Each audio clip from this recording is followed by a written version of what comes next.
long ago. I was, my experience is being pretty much broken homeless out in LA. That was Mm-hmm. 8 years ago. And although I wasn't homeless, I was living in a men's recovery house, which, 18 men in and out. But I spent most of my time out on the streets, either going to work or riding a bus or going to meetings and doing this and that. But I think I had been on Facebook only a couple years. I got on in 2009, and this was 2011, and I'm sitting on the bus.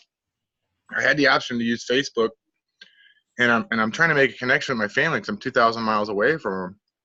And I realized, these Facebook memories, this is nothing. I need my family. I need the people in front of me, Yeah. And, so that kind of broke the spell that was over me for a little while, So I don't think it's of any virtue of mine to not be sucked into the Facebook social media world. It's just that experience itself, Mm-hmm. So Yeah, absolutely. So how does the whole, I don't know if you heard the thing about Carl Wicklund, 30 years among the dead. I yeah. touched on a little bit with Jerry, but the idea that there's this etheric underworld of Hades that Okay. we're terrified of, but actually it's just all spirits that are unresolved. People that have died that don't know they're dead. That's what Carl Wicklund talks about. And he's got I don't know, probably 200 cases, just case after case after case of contact with the spirit. This guy was around in the early 1911, something like that. Ran a practice with his wife. His wife was a medium. This is what Sherry does, by the way, partners with Jerry. Okay. Jerry's new book that's coming out, Sherry's working on that with him. So she's sort of this same thinking, this same approach, which is that these are, actually I don't want to speak for her, but that these are spirits and are demons, and you can communicate with them. They have a certain anatomy to them. And how does that strike you, especially with the alcoholism and stuff like that? Well, you can see the serious look on my face. You've got me, I get the goosebumps. 1900s is an interesting time. Rudolf Steiner and all them was the turn of the century. There's something there for sure. And I never heard of Carl Wicklund. It's either Wickland or Wickman. I think it's Wickland. Yeah, I'm gonna look that up definitely. And so for my experience, immediately. So Jerry, this is what's interesting about Jerry. This is how authentic he is. I can tell because everything that he talks about was my experience to a certain level. Uh-huh. And alcoholism and addiction is the gateway into it. And he had my attention immediately, not just with my own experiencing these entities myself, but also working with other addicts in my recovery. It's constantly. It's been 8 years now, and there's still another level to it. I keep finding myself in, and when Jerry came out and started talking the way he was, that's the guy that helped me 8 years ago in general. So what Jerry does through his experience, he's able to he can get through to the individual, the real person that's inside. That's what he talks about, snapping the rubber bands or whatever little tools he's developed to work with them. He can talk to the person versus the entity. And that's my experience. That's kind of what I do when I work with addicts, and not so much to that level. He's in a psych ward, and so he's really surrounded by it. And for me, it's detoxes or just meetings or treatment centers and stuff, or sometimes recovery houses. But the experience when you're going through it, so it literally was my first day. So I was introduced when I landed out in California. I didn't go out there to get sober or anything. I'm 2,000 miles away from home. I was brought to a treatment center. It's one of America's oldest men's detoxes. It's free. It's called Charlie Street Detox. But I was brought there. They weren't able to give me a bed there. I didn't qualify because you have to be wet. You have to be drunk. But those men knew exactly what to do with me. There's out in California, you can throw a rock, hit a sober living. I didn't know what a sober living was. I knew what a halfway house was. But anyhow, they heard I was from St. Louis, and a gentleman from St. Louis, pretty much with the same exact experience as me. And this is my mentor. This is my Jerry. Mm-hmm. They had heard that I was from St. Louis, gave me this guy's number. He took me into his house when no one else would, gave me a shot. The experience, for me, this is how he got through to me. This is the miracle of recovery. That the axiom that I came up with is one alcoholic helping another when everyone else has failed before. Mm-hmm. Not like anybody was saying anything different to me, except for in this one particular case is when John, literally my first conversation with him on the phone, I didn't know who this guy was. I just wanted a bed, I didn't know anything about recovery. To that point, your mind has taken over and knows that thought stream, just like he describes, dead on. It was intense. I mean, that was my insanity. That was my suffering. It was just constant. And some people actually describe it as the obsession, which is funny. And so obsession is a possession. It can be. But Yeah. my first conversation with John was, Aaron, you have a head that lies you and it wants you dead, but it'll settle for drunk or loaded. And I want you to do this and this. He gave me some direction. Alcoholics Anonymous, it's just a book, dude. It's kind of like Christianity. It's a Bible. Without the Bible, Mm-hmm.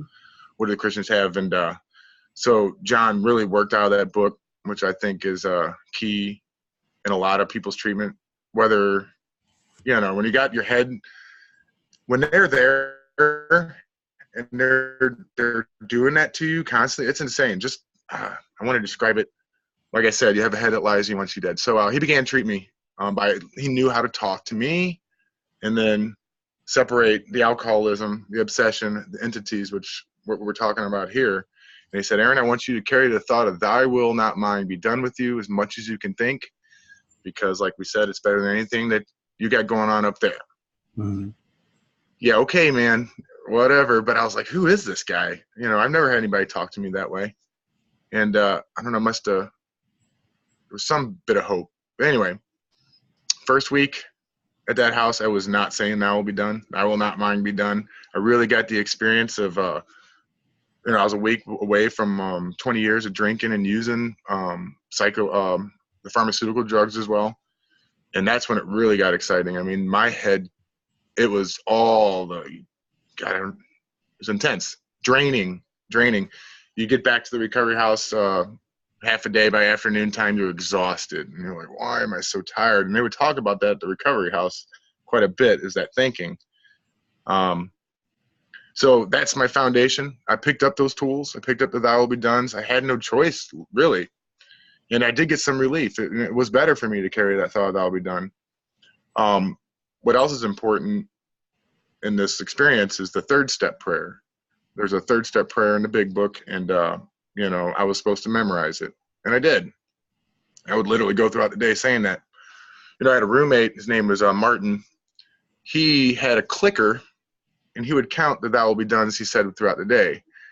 I think he'd gotten to the point of 4,000. One time, we'd share it in a meeting. It was just so bizarre, but for Martin, that thinking, those entities that we're talking about were very real, That experience at the recovery house, I really, it kept me in the wet room. Wet room was where you first started. You could progress through the house, 18 beds. And this particular room was 8 beds, 4 bunk beds. Anyway, they called it the wet room. They kept me there for a year just because they thought it'd be good for me, and it was. I learned a lot there with all those men who were coming in and out. But one of the things I thought that really affected me was when the lights went out. It was time for bed. Mm-hmm. I had my detox there in the house. It's pretty intense, the nightmares, all that. I had my own experience, but then I started getting everybody else's. I saw the other side of it. The nightmares that these men were having, the things that they were saying, the battles that were going on. I mean, without that, I that's part of my experience. I'm sure Jerry could and would know what that's like. When at nighttime shift at a psych ward, you can hear all that stuff. I've been there too. So there's that too. And after a couple years of getting that experience, I worked with addicts intensely every day. It was a very intense discipline. Detoxes. We volunteered at the Charlie Street, we volunteered at Rock Center, and all the meetings that we did. I would do like 14, 15 meetings a week. The reading of the book, I read 2 or 3 chapters a day.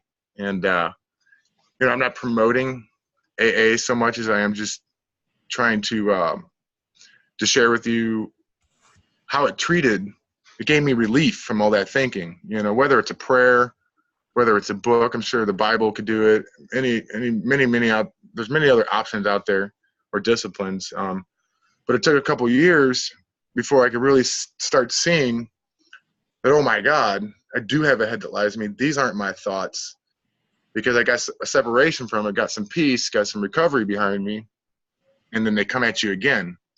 They do.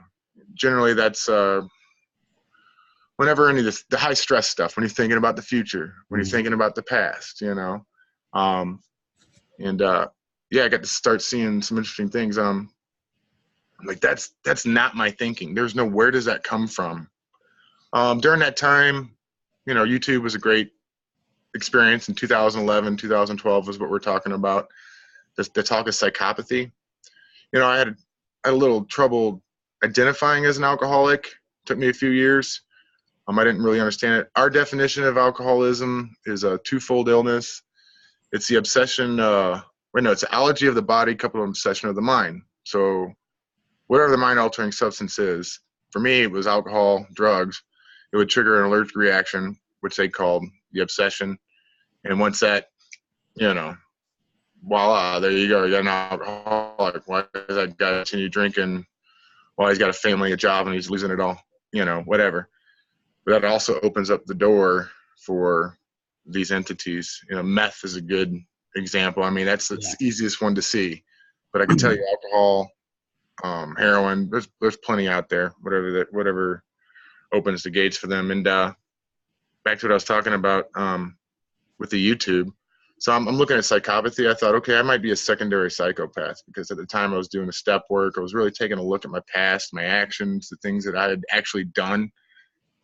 Was that me who did these things? Yeah, it was you who did these things. And so I started looking at psychopathy. At that time, a lot of good stuff was out there with it.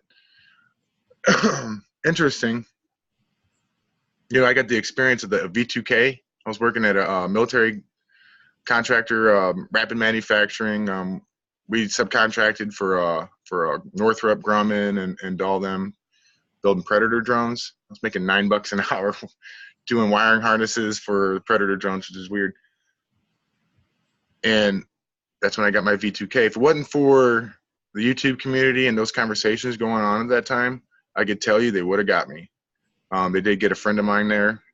They got hurt good. I didn't see it until I could look back on it, because when it's happening, the only thing I could differentiate was when that voice came in my mind. It was like a microphone.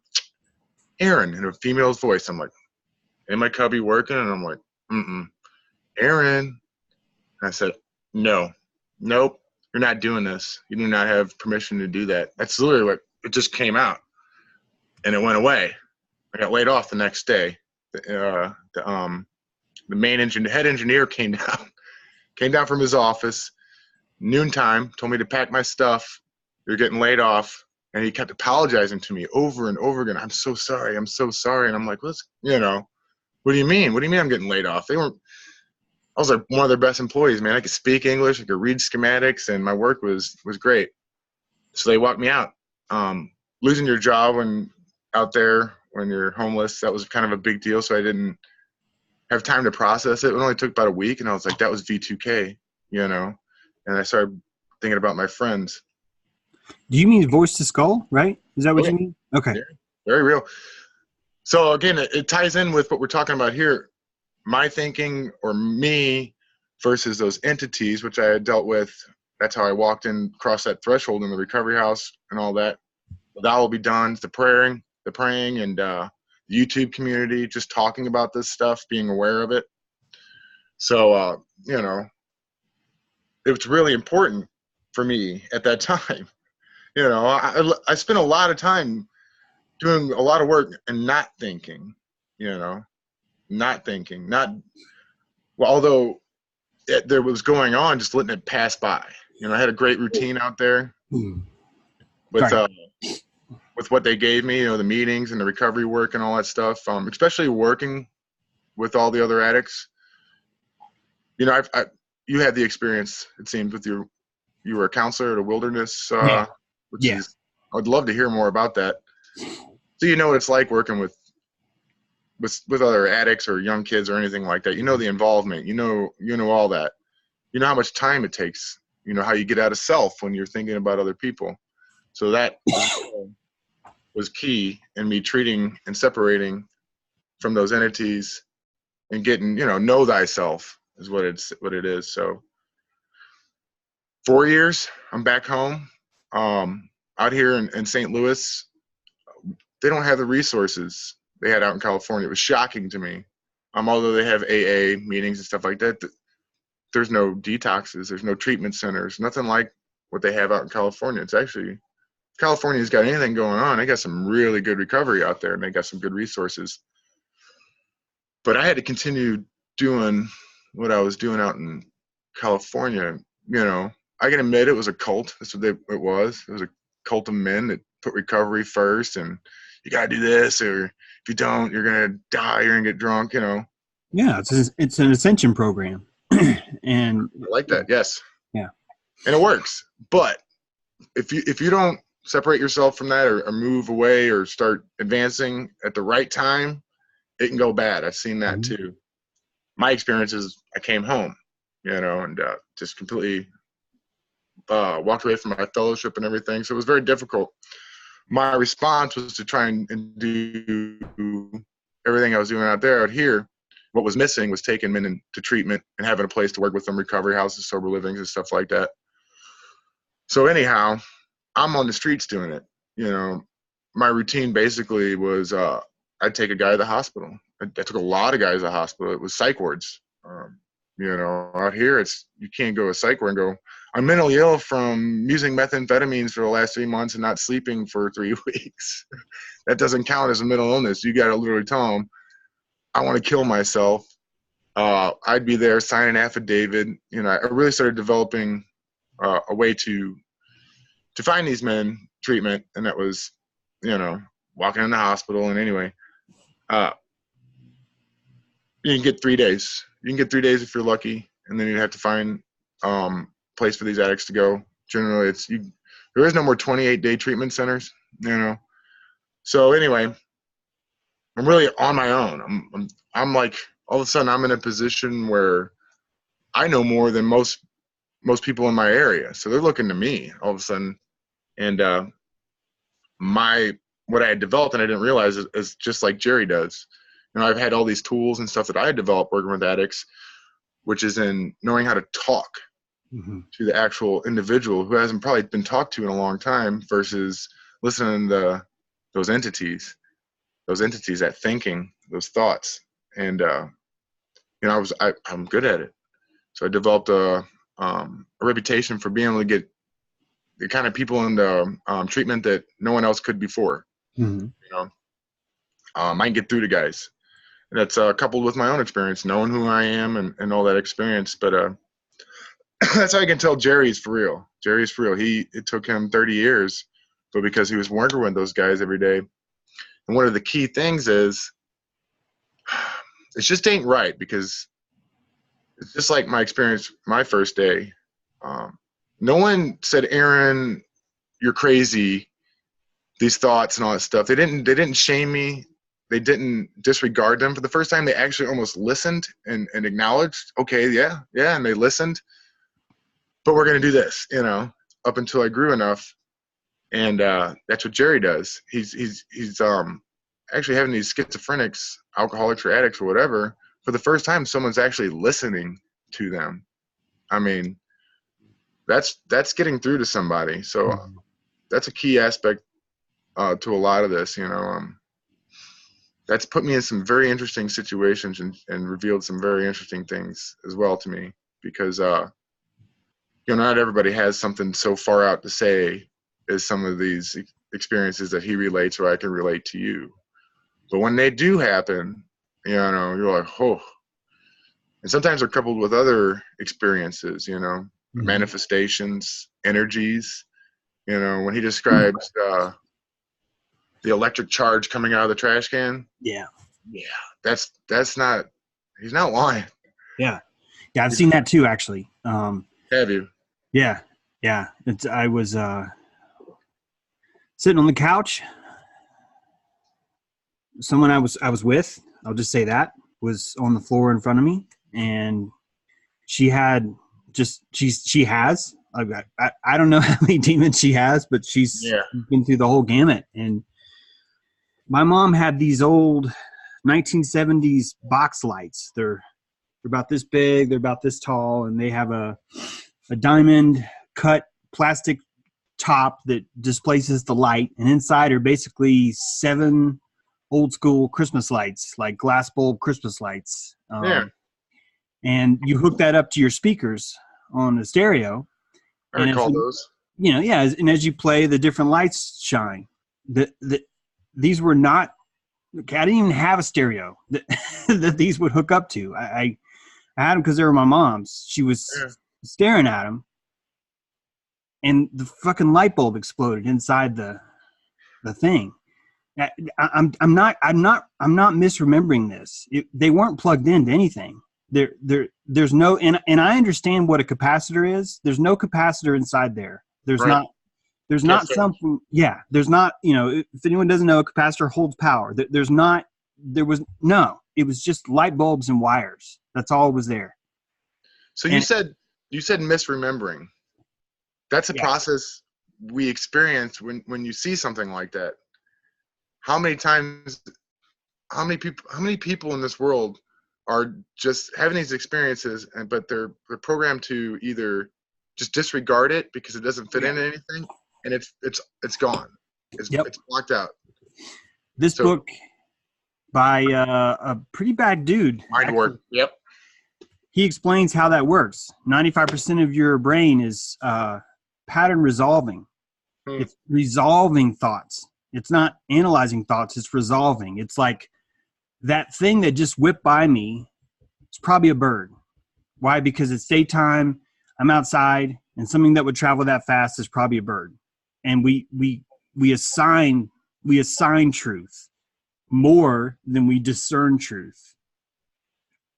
And that's a biggie. And then if you catch yourself perceiving something, like you watch someone and she was mad when this happened. She stared into this light and exploded. She turned around at me like, "Did you see what I just did?" And of course I did. I was just like, it's only because I only probably remember it because she looked at me, and it's like, that's recorded. I'm not able to resolve that, you know? So I was able to kind of create an island around it going, I don't know what the hell this was. Right. And I've seen a lot of these alter personalities come out. And that's why my first book was all about multiple personalities and about how to program a multiple and just reading into all that history. Only now after, although Jerry definitely helped, but I was already familiar with Jerry's work, but it was reading this Carl Wicklund book, 30 Days Among the Dead. It's only now am I starting to go, wait a minute, this would be a whole new way of looking at this. And this is that book up now. It's 30 Years Among the Dead. It's Carl Wicklund. He's a doctor. Him and his wife did this. And 1861 to 1945. This is all in Chicago and LA. Just case after case after case.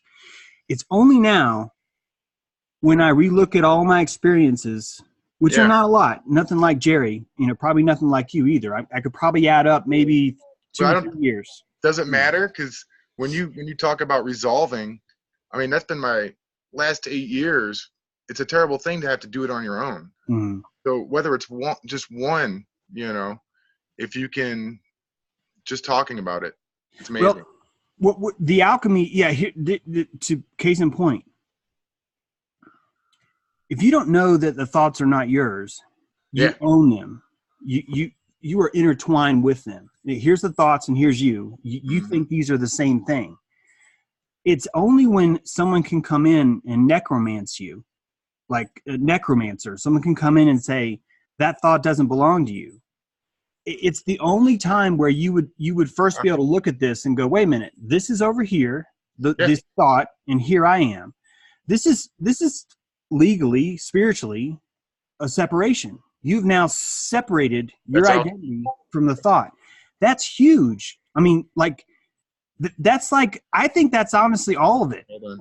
Like, I think that's all of it, if you think about it, because once you pry that apart, Yeah. the real healing takes place, because this identity is like, wait, that's not fucking me. I'm not a psychopath. This thought was. Yep. I'm not a malignant narcissist. This thought was. I'm not haunted by alcohol. This thought is, and I've allowed it into my auric being. And that's why I keep coming back to, this is all about the ego. We have to learn how to strengthen our egos and stop poking holes in them, stop jabbing them with knives, because I appreciate you talking about that way, because so I'm at another level. So you're constantly growing, we're adding more is being revealed to us. And it's difficult if you don't have the fellowship, if you're not around the other individuals who have that. Well, I would say that we have a singleness of purpose here. We're both healing. We start off that separation process. We do this, and it's so good to hear you talk about this way. And darn it, I don't want to lose my train of thought. But wow, yeah, the alchemy, the healing, and there's other levels to it. So here we are. You're mapping new ground. It's great that Wickland wrote a book about it in 1900, but there hasn't been anything in between then. Maybe talked about. Well, but there's also, not to get all conspiratorial, but historically, I can show you why there's not been any other talk about it. And as soon as the Prohibition started, so first thing we did is we're like, okay, actually before Prohibition, we were like, there's no such thing as ether. That was the very first thing we did. 1905, we said special relativity is the key to the universe. We live in a complete vacuum. There is no plasmatic ether. There is no Hades. I'm using that word on purpose. We've turned this world, Hades, underworld. We've turned that into a bad, evil thing that we fear. It's completed this concept of hell. Yeah. Gets us as far away from the spiritual world as we possibly can go. And that's when Hollywood comes in and paints every ghost, every spirit, every devil as like this evil creature that's here to lick you with flames for the rest of your life. So it's a constant psychological separation from us and the outer world, which means that when we hear these thoughts, we have no one else to blame but ourselves. We have no choice but to claim those as our own. Then if you add that to Prohibition, the fact that we made alcohol illegal, and then we started an assault on any kind of spiritual healing at all, especially the electrical, because this device invented right before 1900s, Tesla, this violet ray it was zapping these, I can't believe I'm saying this, but it was zapping these possessions out of your aura. Like the electrical field would cause a disruption, and the demon would be unseated, just like we're talking about. It would separate, and sure, it could come right back in, but the point is that it was causing this separation. And to me, that's the key. If you can just get someone to understand, to not identify with that thought. Okay, this is where a lot of the work is as well. Good luck with that. That's why I call it a miracle. When I'm in meetings and stuff like that, I say things to people that kind of make them shock. I would say trauma is a gift. My alcoholism began with my first drink. And they're like, what? It's this initiation. It's I'm engaged. That's it. You're going somewhere with it. Yeah, so it's trying to get through to the addict. So you're talking and you're working with new tools, and you're putting them out there just like you are. You're brave. You're talking about Hades not being a place full of bad entities and evil demons and stuff like that. Well, how could you say such a thing? I'm open-minded to that. I wouldn't have been ready to hear that 4 years ago. Yeah. I wasn't ready for that. But, back to the ego too. I wouldn't have been ready for that at all either. I was trained that ego is bad. Ego's why, Mm-hmm. I didn't. That's how it's a perfect way to create an army of victims, a nationhood of victims is, hey, let's shame the shit out of the ego. Let's end all spiritual talk whatsoever about anything at all. Let's only allow pharmaceuticals and alcohol into the system, and let's just see what happens. And let's have 2 world wars. Let's just see what happens. Yeah. They knew it was going to happen. Yeah. Let's have 2 world wars in addition to all that. Yep, And that's why then, America cannot be great again. I think that's cute. I like your political campaign, America, make America great again. Guess what, guys? It never has been great. It probably was great the day we founded it in 1776. After that, they keep coming at us with depressions, with wars, with all this nonsense. Well, it's not nonsense. These are attacks to prevent what naturally wants to occur in us. You know, that's what maybe it was you mentioned it in one of your live streams about the spirit. This is the natural spirit of us, truth, and me and you naturally are rising, and it wants to be. It needs to be, and they know it. They being, well, that's another conversation, and you know that's why. Yeah, that's why trauma can be a gift. That's why my alcoholism and addiction is not a curse. That's why I'm not a victim. You know, my mother was a psych nurse her whole life. And my introduction to a lot of this stuff in the pharmacy, I was, 11 when they diagnosed me with ADD, and I got my first taste of amphetamines, which was Ritalin. You know, I didn't know at the time. I'm just a kid. I'm taking the medication. If I don't take the medication, they're telling me there's something wrong with me. Yep. Up until that point, I thought I was doing great. I'm at school. I'm there to make friends, go outside and play recess and do all that stuff. I'm not dumb. I wasn't getting my homework done. I wasn't sitting still in class, you know. Kind of had a bit of a, I guess, ego, because I'd stand up for myself. I'd question a lot of things. And, you know, they knew exactly how to handle me. But my poor mother, I can look back on it, being a psych nurse, I mean, she really bought into all of it. That was her training. So, yeah, there's something wrong with my son. With my mom, it was always, you're always a victim, Aaron. You're always a victim. You know, it was not good for a young boy to hear. And yeah, it launched me on that path of pharmaceuticals. Ritalin was terrible, dude. I used to hide it under my couch, fake take it as a kid. And my dad, God bless him, I think my mom cleaned the house and actually decided to clean her the couch one day, and then there was all the Ritalin underneath the couch, and my dad was not happy. He's like, "You know how much I pay for that? You're supposed to take that." You know, even he didn't know. So I had to start taking it, because if I didn't, my dad would kick my butt. And it was terrible. Sit in class. It was my first experience. It wasn't later until I did cocaine in my teenage years, and the cocaine was gone. You have an experience we call it geeking. You know, you're coming down. So this is me in late grade school, 6th grade. I'm sitting there in class going, you know, thank you, Ritalin. I'm sitting still, but it's because I'm high off amphetamines. How they let that one slip through. But I think that opened the gate as well for these entities and stuff like that, because that's another experience I can look back on now that I have the tools to maturely look at it. You know, that's when all those thoughts really started coming in. Prior to that, I had natural little boy thoughts, all the good stuff, you know. well, I'm sorry, go ahead. Yeah, no.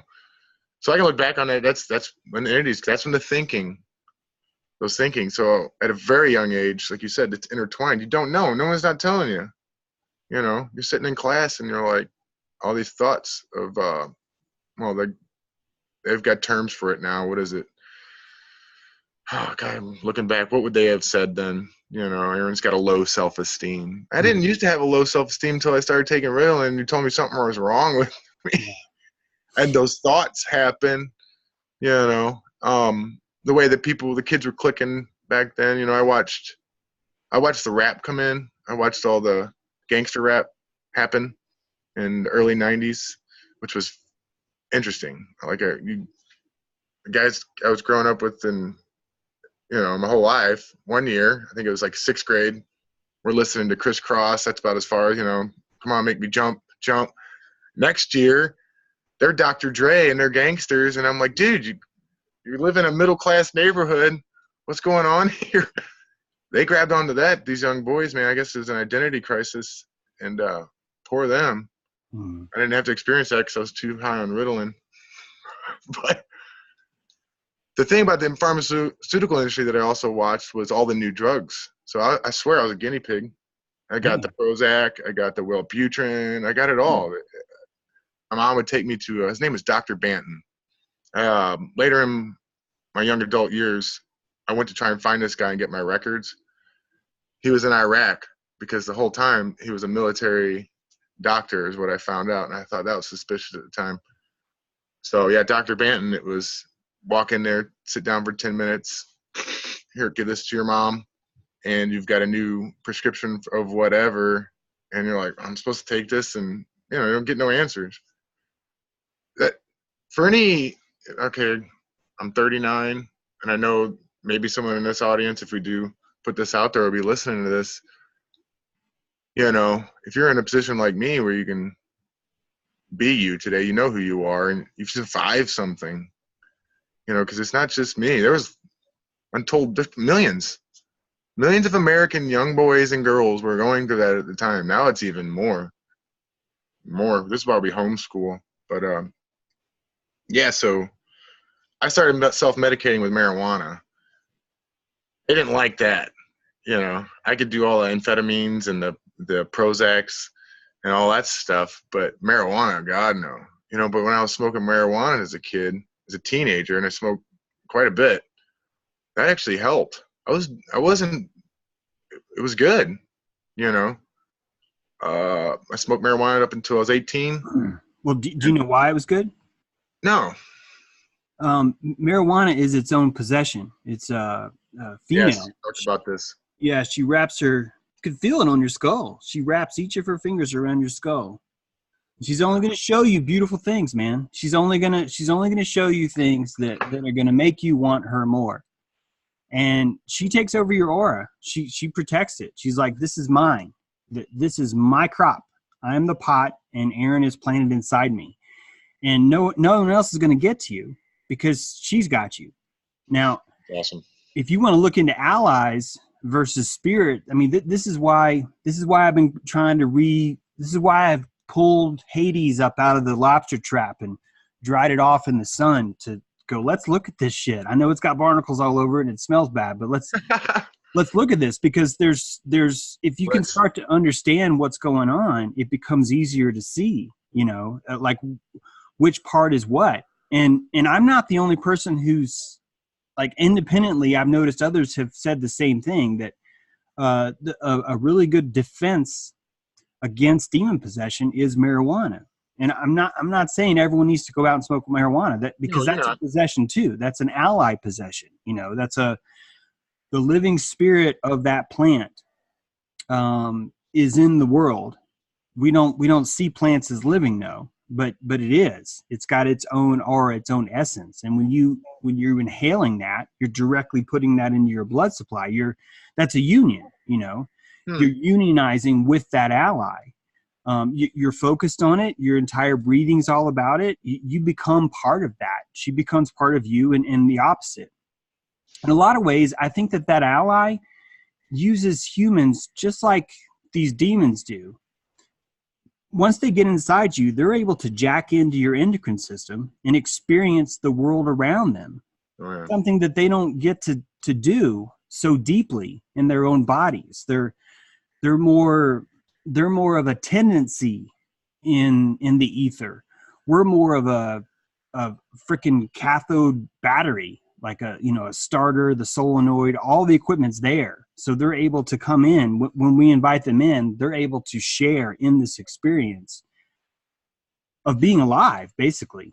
And that's why so many of these demons are doing what they're doing. Not all demons are quote unquote bad, meaning that some want to make a deal with you in some way. And that's in a way, that's what marijuana is doing. It's like, I want you to have a high serotonin kick all the time. I want you to be in the moment all the time. I don't want you to think too much about the future or the past. Let's just sit right here in this bubble of time right now. Yeah.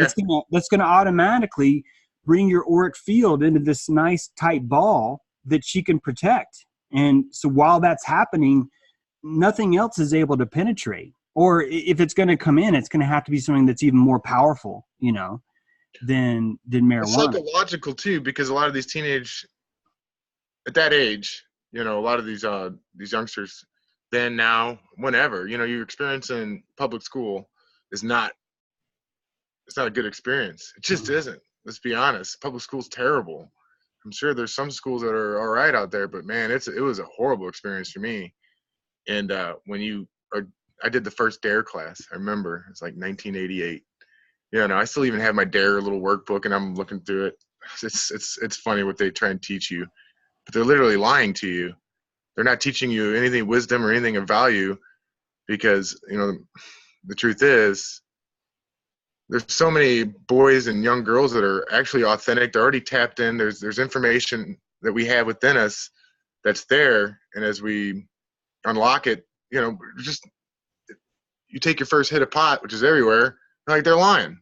This is like you said, and I'm not. This is the first time I heard that, so I'm kind of processing it, and I'm looking back. It's been 20 years since I was smoking pot, but I've always known that when I was smoking marijuana as a teenager, that was when I was at my best. I wasn't suffering. Mm-hmm. I wasn't, and me and my little friends, everything like that. We didn't, we were out in the woods all the time. I was out in nature. So, but the thing is, by the time you're 18 and 19, if you have a kid or something, you need to get a job. Mm-hmm. And guess what? Good luck getting a good paying job when you're smoking pot. Oh, absolutely. Yeah, that's why it's still possession. It's a symbiotic possession. You might call it that. It's more of a symbiotic possession, like a quasi-friendly parasitic. You're still not you. In fact, a lot of people say you're in a monogamous relationship with marijuana. Cannabis is a monogamous relationship. You're not going to be able. I'm laughing because I have a friend. He's a recovery coach, good friend. He tries to explain what it's like to get sober with a lot of these heroin addicts. He's like, it's like a bad breakup. You just got to look at it like that. You're just about to go through a really bad breakup with a relationship with someone you love so much, you've had for a long time, but it's very abusive. It's effective. It works for some guys. So. Yeah. Well, it seems like one thing we keep missing in all of our alchemy is that it's impossible to remove a belief without replacing it with another. Like, at least I feel like it's impossible, because it's too hard to do that. It'd be better to replace the addiction to marijuana with an addiction to trail running. To sacrifice one for the other. To look at all these things as, first of all, embrace the suck. Like, don't pretend like it's not going to suck, but also turn that into, it's going to suck. I'm sacrificing. This is the alchemy of it. I'm going to sacrifice my relationship with that marijuana because I really miss being able to run 5 miles down the trail. As when we can start to see our own power like that, when we can start to see that we have to replace our beliefs like a muscle. It's going to have to believe in something. And we can't just cut off our arm, our spiritual arm, and go, I don't have an arm anymore. We're going to need, we're going to need to get around. And I realize that I'm replacing an addiction with another addiction, but keep in mind that you can stair step those all you want and eventually get to a place where, if you want to go full Buddhist, nihilist, and, just learn how to not have any desires, fine. Some people do that. But I've noticed, though, that they have an addiction. I like nihilism. For not being addicted to stuff, which is still an addiction. So, I'm more like engaged. I want to engage in life. So I'd rather just take that and replace it with, well, I'm going to write a book, or I want to do this, or, I want to do that. So it took me years just what you mentioned. So this is actually where I began. I really was attracted to Tracy Wyman on this area here, but it's that sobriety being everything that this world is got. I'm going to experience it as it is, as pure as I can, and that's my version of sobriety today. Not recovery, just sobriety. Mm-hmm. No mind-altering substances, nothing like that. I'm not against them. No, of course not. But I've made a conscious decision. It came about 2 years ago that's really what I'm doing. That's the path I'm on now. And Aaron wants to experience the world and everything he has, to observe, to witness, to really get my senses in tune. It's my higher power. That's my relationship. But that's also the alchemy. Alchemy is very important. So I like what you say. I'm curious because you're so astute and you really do understand a lot of this alcoholism and addiction, but I've never heard you identify as one or When I was in college, that same girl that, or the same person, the same girl that blew up the light Yeah. was in Alcoholics Anonymous, and I was going with her to those meetings. Wonderful. I was pretty religious about it. In fact, when we broke up, I was still going to those meetings. I had met a mentor of mine, and I just found him to be just really wise on how psychology works, how people Yes. works, and then when I not that I don't have my own addictions, because and I'm happy to talk about those. It just happens to be that alcohol isn't one of them. And then after I left college, when I worked in that wilderness camp, man, I learned a shitload there. Yes, you did. Just So walking around, and I was able to transmute different theories for how to fix this stuff. And I really wish that I knew. I wish I knew now. I wish I could go back temporarily just to experiment with what I know now, just to see if what I think now is true, you know, like to test it in the field and see how that works. I've heard you say that, James. Wish in one hand, was it wishes for horses? If horses were wishes, beggars would ride. Yeah. Don't wish for that. Everything we do is in preparation for something. Yeah. So our relationship right now, why I'm so we can have such a good conversation where I can hear what you're saying without having to say too much, is really based on this experience that you've had. And, you know, it's wonderful. It's good to actually have a good conversation and not have to get too far into it. Don't have to over-explain everything. Like, I really understand what you're saying. You can pick up, you know, you can pick up someone else's authenticity, and you've got it, especially, I guess, based on your experience at the wilderness. You got fired too, right? Yeah. And it sucks. You're like, Yeah, I've never worked so hard. I was and you were good at it. It was devastating. Yeah, it was devastating to go. I did not want to go, and I just took it as, well, it's because I suck at my job, you know. It's because I wasn't good or whatever. And I would watch those possessions happen. In fact, Ritalin came halfway. That's what was so weird about this, is that I think that's what gave me so much insight. I was there for 6 months, and then Ritalin came. There was no Ritalin when I first got there. 6 months in, we started prescribing Ritalin to all the kids. No. And I started complaining on all my charts. I'm not able to do therapy anymore. These kids are not. We're not in conflict anymore. They're geeked out. I need conflict, and I would literally write that down. We need conflict. Yes, we do.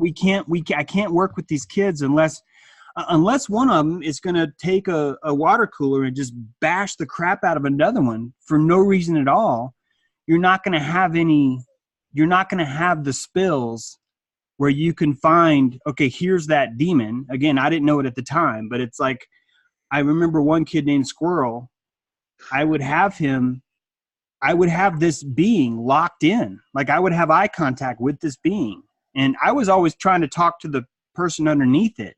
Yes, you were. But now, man, if I was there now, I would talk directly to that being. I would actually show that being empathy. And I would say, dude, you're stuck inside Squirrel's body. I don't know what the fuck happened to you. I'm really sorry. Right on. You can't have Squirrel. You can't. And then I would really push to make Squirrel understand this thought's not your own. Because Squirrel would wake up in the morning and be like, hey, Mr. True, can I make you some coffee? And I'd be like, well, sure, that'd be awesome. And he would brew me really good coffee. And I would watch him. I didn't want him spitting in my coffee. Like, you know, I was like watching, I watched everything they did. But seriously, awesome. he like loved making me coffee, and it was good. And then one day another kid makes me a staff. It's like this wormwood freaking cherry staff. Like the worms have crawled inside of it and created these patterns all around it. He peeled the bark off. He shined it up. He cut it just right. It was like the most amazing gift you could possibly imagine. So, and Squirrel looks at it and goes, hey, can I see that, Mr. True? And I'm like, sure. And he takes it and just whack, just splits it in half right on the tree. Like right in front of me. He's making sure that I'm watching. And the whole time he's like, like he's got this Gollum evil grin going. And I'm telling you, that was the possession. Like that was the possession right there. And I really wish that I could go back. When I say really wish, is that's the part of me that's like, yeah, that you had to get that experience. yeah. I mean, I'll tell you this. 1995 to 1997, I was in a boys' home. Okay, I had Mr. Trues. There's a good ones, but they're few and far between. You know, it goes a long way. I'm really glad to hear when that boy made that staff for you, dude. That's something special. That's awesome. You know, and yeah, you encountered one, you identified it, but you couldn't resolve it, could you? Mm-mm. Or is that the experience? Yeah. Right? We were Yeah. talking about this because that's my experience too, and I think there's like a warrior spirit in us. There's something. Whereas we don't let go to that with that stuff, and it's there, and we're looking, we're watching. I'm listening to you and some of your live streams and other people, and I hear this. That's what I'm looking for, and I hear it, and I'm able to resolve a little bit better. I'm a little bit more confident in my own observations. You know what I'm saying? So don't say you wish you had to get that experience. My experience with these things can get real intense. One of my most intense experiences to date was in an individual who died, and I did everything I could for him. This is a close friend. Just like you said, all that, it's a switch. And this individual, I seen the manifestation of the teeth sharpen. I seen the nose, chin, the eyebrows, and this thing, it told me it was going to kill me. We're going to kill you. You know, he's ours, and all this talk, you're not gonna do this, just like Jerry talks about. You plural too. You use plural pronouns too. So I am not remembering this wrong. Okay, I am not remembering this wrong. I had to hold on to this. It was such an intense. I mean, we got paramedics going on. We got police. You know, Jason died 2 weeks later. This is near. It was intense. When these experiences occur, there's other things going on. So it took me a while. I think I remember started listening to someone like Jay Parker, and I said I really needed to figure out. I mean, I'm calling my mentor, and that's the only person I wanted to tell about this I could trust. He didn't disregard what I experienced, which was wonderful. Thank God for that. Now, because of that experience, I could say I wish I would have known then. I know that I took authority in that situation. There's lots of experiences years up to that point, my own, with other ones, little ones here and there, that put me in a position. This is true, that those entities, they were so upset because I was there. I was the target. Yep. Over the target. I was putting a stop to something that they had control over. It's just like any old whatever, and it didn't scare me. I knew what to do. I was doing something else. I mean, part of that experience is me learning what true authority is as well. But you know, so it disturbed me enough to start looking in other areas, paying attention to guys like you. You get when Jerry comes out with his work a year ago. I mean, he's got my attention. Gives me a lot of hope. You know, this guy he's not lying. So many years later, I'm experiencing these things in little cases, and you're always working with it, right? But it's exhausting. It's exhausting. I don't have the fellowship or the companionship with other men or women who really understand this thing. They'll take it to a certain level.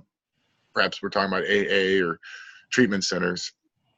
And that's it. They won't go any further. They're either going to medicate, just say, I can't work with them. They're just too far gone. You know, that's never a case for me. I'm never like, you know, they're too far gone. They're never too far gone in my experience for me.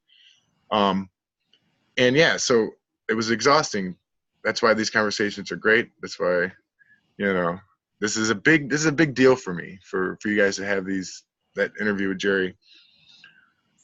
So how do you carry this message to people and not come off as like a crazy wacko, right? They'll go as far as like, they won't deny what you're saying, but it's scary shit. You know, it is scary shit. It gets to a point where you're exhausted in your own life. You have to take a step back for a little while. And here's where I'm at now. I'm going back into this. You know, I made my my attempt in the treatment field, which was last year. I mean, it was my dream job. I left a very good paying job I have now to become a recovery coach is what they called it. It's a really good deal. You get a title, a certified peer specialist from the state. They give you training. It was really good. It was all stuff I already knew. I like literally, I was shocked when I went to this training and I knew this stuff. I could have wrote the book, and it's just from doing my own work, learning what I learned from the treatment center. So that was great. But I get out there, and I tell you, I've never been more happy, more me. So when I get to be me is when I was in those ER rooms. It was with the opiate response team, something I've always wanted. You get an overdose, they're in the ER, they give us a call, we got a 1 hour response time. Boom, here I come. I mean, you ever found that place in your life, you know, James, where you're just like, wow, this is where I get to be me. This is, oh yeah. There is no faking, there is no nothing, and you're accepted here, it works. And I'm not talking about the doctors, I'm not talking about the ER, I'm talking about the individual you're sitting with. And it's rapid response. It's rapid. So you're sitting there with an addict. He just OD'd. We're talking fentanyl overdoses and heroin overdoses and this stuff with a Narcan revival is an extremely traumatic experience. I've had one of my own. So there's a small window of opportunity. But here for the first time, you've got someone sitting in front of you in an ER, and just like you described, there's the addiction or the entities, the obsession. They're just spitting shit at you, and you're just, you can sit there. When you're there, it's authentic. There is no planning. There is none of that stuff. You really are being you. And when you see the magic, it's when the addict or the individual sitting in there, it's like they kind of, you could see the light in them. Yeah. Like, you have the ability. One of the most powerful tools we can have is the ability to listen. Mm-hmm. Listen. And when you're in that experience, I don't know. It's wonderful. For me, I'm happy. So you do understand when they finally fired me, it was traumatic. I reached out to Stefan Verstappen. Okay. And this was a wonderful experience for me because it was like you said, I was devastated. You know, I expected a lot of trouble. I was told if you're not advocating for your addict, you know, if you're not getting in trouble, you're not advocating for your addict. And I'm like, well, yeah, I've been getting in trouble since day one. But, you know, now that you're telling me I'm a CPS worker, they're like, yeah, we'll cover for you. We'll make sure, you know, you just give us a call. And that was a load of crap. They didn't do nothing. But I was so effective. This is what working with Stefan. He had his own experience. He's like, oh, Aaron, you're too good at what you do. You're too effective. You're not supposed to actually really help people, you know. That's what it was. Middle management is what I discovered in these treatment centers. It is a wash in just middle management. No one's What if it's a wash with people possessed? What if those people are possessed by these same entities, but they're just more refined? What a nice answer for these entities. Jesus, they got their bases covered all over, don't they? Well, but they've had centuries to build up a pretty big infrastructure too. I mean, they've had centuries to do this. This Ivory Tower. Yeah, this is not a new thing.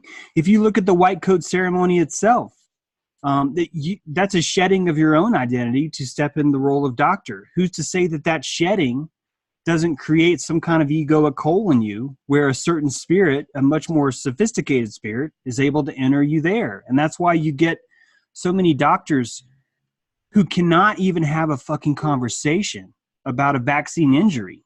Well, like they can't even fucking open their own book and go, yeah, it's right here, $4 billion in damages paid out. Like they can't even read that. They're not smart. They're not smart. Not a normal person. This is someone but I'm saying if we look at this in the same way, this would be someone that's being blocked by the voices in his head. I agree. To make sure that they're seeing this in the same way, which would perpetuate this entire system. It would perpetuate prisons. It perpetuates you because you get fired. I get fired. Just like Jerry. So many times Jerry was denied things that he wanted to try. Yeah. Like he couldn't even bring in a violet ray device. I mean, something that you use at a skin care clinic right now. You can go to skincare, and get these little shocks that happen in your skin. What to tell there? They know. Yeah, and you can't bring that in. That's why I'm saying it's got to be this. I don't mean to be like the entire world's possessed, but the entire world could be possessed. And unless we're seeing it, unless we're willing to actually look at it, we would remain this way, completely ignorant. And that comes back to what you were saying about listening. Because if I'm talking to an addict and I understand now that there's a person inside, and then there are all these voices that are surrounding them. Yeah. By me understanding that, I'm empathically sending through my face to them. Yeah. Here's what reality is. They're seeing that too, and they're able to use that as a tool to separate, to breach off, and to have their core again. And if you can just get their core accessed, this is why there's like a 2-step shock therapy process where it's like, step 1, you have to like shock all the spirits off you. And then step 2 is you have to reinforce that ego like super quick. Cool. So they're not going to be taken over again, because it's always going to come in the same way. That's why an alcoholic can be dry for 4 months and still have the exact same vulnerability. It never changes. Why? Because they never actually healed their ego. No. And maybe the reason why they didn't heal their ego is because they thought the only way I can get rid of this spirit is I have to shave off my ear. I have to shave off my shoulder, because they're associating with it. They feel like that's them. So they're not able to see that this is a separate entity, that this is a separate energy that's inside me. So, and that's why I love it. Man, you're good. You're really good. You're the alchemy talk. But that's my experience. I lived in that sober living for 2 years, just like you described. It got replaced. I had an opportunity for Aaron to build a core self. We talked about building foundations. Putting recovery first was building a foundation. Mm-hmm. At the recovery house, they just hammered it in you. And that means before God, before anything, recovery must come first. And you're like, you guys are crazy. But it's just like you said, I got that shock. I got that separation. And I really instilled in me. I got to be me for the first time in my life, really. But it's not overnight. It takes years. So my experience, I can only do so much in the ER room. I've played my role, whether I'm in the ER room or wherever. And these poor men, these poor women, it sucks to have to do the work, be so successful, and then let them off into a Suboxone clinic where they're just going to get in front of that white coat who's going to be hammering them with medications. It's tragic. It sucks. It's exhausting, because it really does take a lot of work. What if you could heal someone instantly? Like you can, but not for every day. Sooner or later, they have to take on the torch themselves and know how to apply those tools for themselves. Right, but here's where the truth comes in, because if they don't understand that there's an egoic attack happening with whatever this spirit is, if they've never even considered that, if they've always considered, I'm being attacked internally by my own deep desires that are deep-seated in my intestines. Instead, if they're looking at, I'm being attacked by this auric field that's zooming around my head like a fish. That fish is not me. That's a slippery thought that's swimming through my head. It doesn't belong to me. But you can't unown your endocrine system. You can't unown your genes. But we're telling them, no, alcoholism is hereditary, or alcoholism is, it's built into you. It would seem like that would be the perfect way to make that a lifelong illness, because you're associating with it. You're claiming that this part of my shoulder that has this possession inside of it is me. When actually, no, what it is we've got this sort of leprosy, that's this demon possession that's occupying your skin. And until you understand that there's two separate entities here, you would be your worst advocate for healing, because you're constantly thinking, no, this is me. So if I'm going to heal, I'm going to have to attack myself. I'm going to have to fight myself if I'm going to heal this, which means I'm going to have a ball gag in my mouth. I'm going to have to make sure that I never hear these words. I'm going to have to make sure I never walk into a bar. I'm going to have to make sure I never go down this old street or see my old girlfriend. That's terrible. All the old triggers is how you're carrying that spirit with you wherever you go, because you've never been taught. Never have you been taught that there's a Hades, B, it's all around us, and Okay. C, these spirits are there, but they're not you. So that's another aspect to this. I recognize that quite early, that there's spirits around me. I could sense things. I don't know why I just got lucky on that one. No one really taught me. That's one thing on my own that I held on to. Well, I would go back to my own meth experience with meth. Ooh, dude, anything that was reflective is where they were. I'm talking real people in a mirror world there, in a reflection of a car, in a mirror, anything that had a reflection. And that was the furthest I've ever taken it. Wow. That was intense. So that's, again, when you guys, Jerry and all them, I'm glad I got that experience, and I don't ever want it again. But knowing that, I know that they're always around. The Night of the Crusher, the shadow paralysis. That's another key experience. So I did what Jerry did. I'm in detox. I'm talking to these guys, and I started asking them questions about my own experiences, just kind of feel it out. And one of the no-nos for me is you got to be real careful. I learned this quickly as you talk about those shadow people, those the night paralysis, shadow attacks, chokings, those things. That will, if a guy's not ready for that, if you're going to talk about, he will shut you down. Don't talk about that stuff. I don't want, no. So I learned that real quick. If we were to have a conversation about that, but that's almost with every addict that I've ever worked with. If I've developed a relationship, has had that experience, and I'm like, that just, made my own experience even more. So that was early recovery. That's why Hades is painted. This is exactly why Hades is painted bad. Because the second you start that conversation with somebody, they're instantly in this, oh my God, so there's like this black pit of they shut down. Yeah. Instead of what if they were brought up their whole life going, here's what happens when a spirit dies that doesn't know it's dead. It ends up lingering in this world, and this is the spirit world all around us. And anytime we have displaced bones, and think about it, the catacombs under Paris, the catacombs under Rome, the catacombs in London, the Native American mounds, like serpent mounds. Koki over here in America. These are all really could easily be these same kind of dark creatures, these shadow figures. The Civil War Chickamauga battlefield, where I grew up, has the green eyes walking around. Like these same spirits are everywhere, but we're constantly telling ourselves, because we don't believe in the ether, this is a biggie, because we believe in this vacuum of space, we have this mental construct, this psychic construct, that we're in a giant vacuum that won't even hold sound. So there's no way it would hold like a spirit. None of that's true. That's the materialism ends up putting horse blinders on you, because you're not able to see that there's a living Hades. And the second you do start to see the Hades, you're instantly thrown over by Disney and these scary ass thoughts of, well, no, Poltergeist is going to suck me through their TV, and then it's going to rape my mom, then it's going to eat my dog. That traumatized me as a child. That poor girl. Well, that's why it's there. Think about how all those are paying off now to all of the addicts that are around, because we're not able to talk about that. That's why maybe the way to cure this is the first conversation you have with someone is not even about them. It's more about, hey, check out this book, 30 Years Among the Dead by Carl Wickland.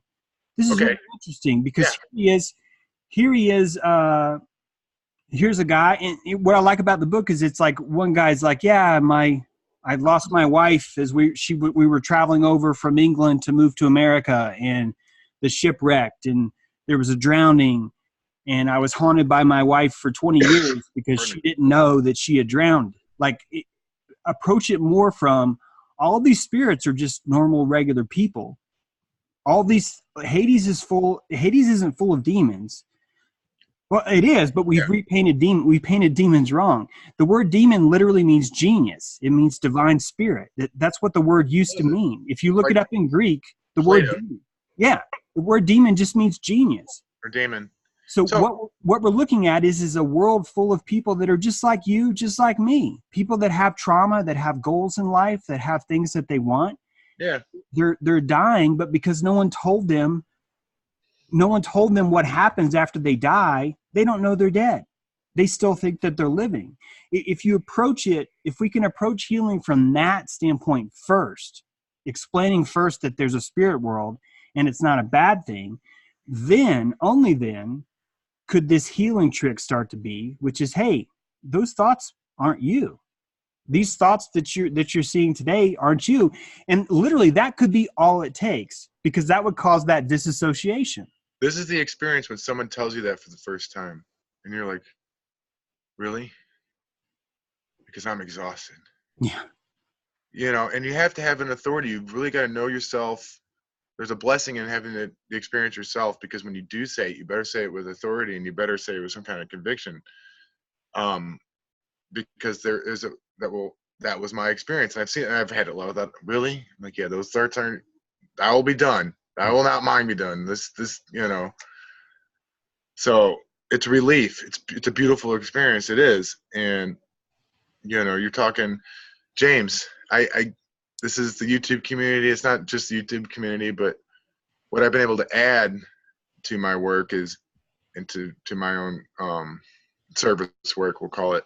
I'm working with addicts and just doing what I do is I get to tell people about James True and his book. I get to tell people about Neil Kramer, or I get to tell people about these lessons like Mark Passo. He talks about violence versus force, and you guys add to my toolbox and to do that stuff. And it helps you. And, you're not just some crazy guy. There's more people talking about it. Mm-hmm. 2011, no one was talking about this stuff. Really, really they were, but not like this. And it's all, guys like me and you had to have your own experience. You had to have your own trauma. You had to have your own separation. The house had to burn down. You had to go through the blackening. Yeah. Well, like with my marriage is really what taught me more than anything, because there was a trigger when wine was drunk, this entity would come out, and it would emerge like within 5 minutes. And, Mr. Hyde. Yeah. And like 7 minutes before, I was the greatest husband ever born. I had just made the baddest, most awesome dinner ever. The green beans were perfect. And now I need to leave because I've upset her. And I mean, I'm going to be gone for 7 days now. I'm going to be thrown out of the house for 7 days now. And it's the whole time I'm like begging, can I come home? Da, da, da, da. And then it's, you're in a relationship with two different people. You've got a dragon, and then you've got your wife. And the whole was your time, wife? Yeah. And that's why I keep saying I would, to be honest, when I hear myself say, I wish I could go back, because I never say that. It's because of that, man. It fucking sucks that I couldn't save my marriage, that I couldn't solve that. It sucks that I couldn't. I really wanted that to work, man. And it almost killed me, because I just kept saying, I'm not going to leave. I'm not going to leave. I'm not going to leave. And then that turned against me pretty bad.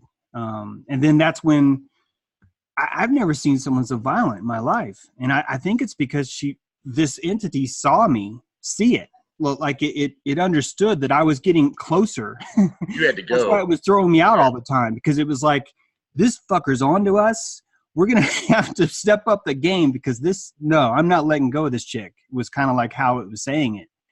And that's why it was constantly escalating. How long ago was that? 3, 4, no, more like 4 or 5 years, I guess now.